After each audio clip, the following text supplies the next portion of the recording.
What's up everybody, Lucas here today. So what I'm going to talk to you about is very important.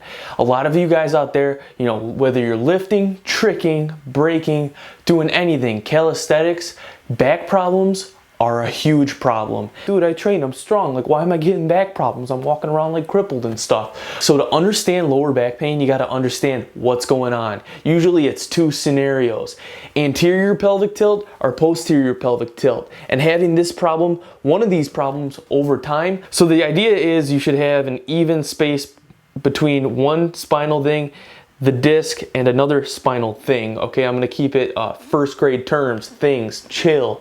Now what happens is if you have a tilt one way, say anterior, which means forward, your spine's gonna be like this. So you're gonna be pinching some of that fluid down. Posterior, tilt it backwards like that. Hear that? Hear that tilt? Hear that? Not good. Regardless of where you're at, the first thing to do is identify whether you have anterior pelvic tilt or posterior pelvic tilt, okay? So an anterior pelvic tilt, to identify yourself, look in the mirror, look at your waistband. Do you look like one of these guys, okay? Your butt's popped up like this, your abs are very long, your stomach's hanging out, your butt's popped up. You're like, yo guys, I'm just the #1 athlete in the school right now. But little do you know the curse of the anterior pelvic tilt's gonna come on you. Snap your lower spine.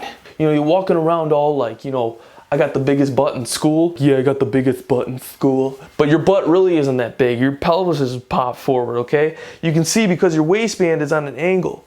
Your waistband's pointing downwards. Not good. What's going on is these muscles right here are super tight. It's pulling my pelvis down. My abs are weak, so it's letting my pelvis go down. My butt is weak, so it's letting my pelvis go down. My hamstrings are weak, so it's letting my pelvis go down. My spinal erectors right here are tight, so it's pulling my pelvis up like this. Usually in that case, you have anterior pelvic tilt. All right, now the other one, posterior pelvic tilt. Posterior pelvic tilt, you're walking around like this.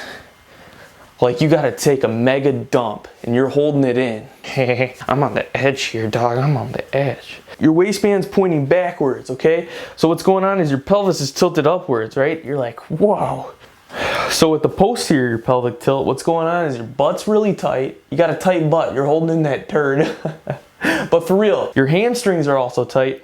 Your abdominals are also tight. Maybe your hip flexors are a little weak and loose. Your spinal erectors are also weak and loose, okay? Maybe sitting too much like this. So you got tight abs because they're shortening. Spinal is getting longer. You're squeezing your butt all the time because you're, nervous or something. So you have posterior pelvic tilt. How do you fix these problems?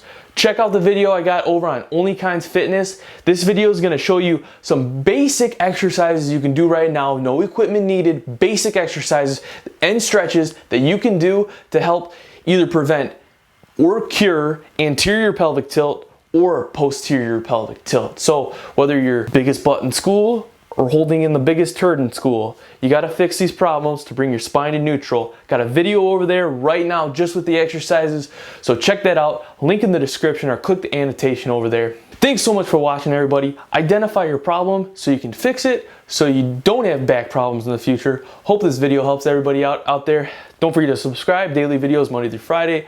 Peace y'all. Have a good one. I'll see you in the next video. Anterior pelvic tilt is coupled with weak butt, weak hamstrings, weak abs.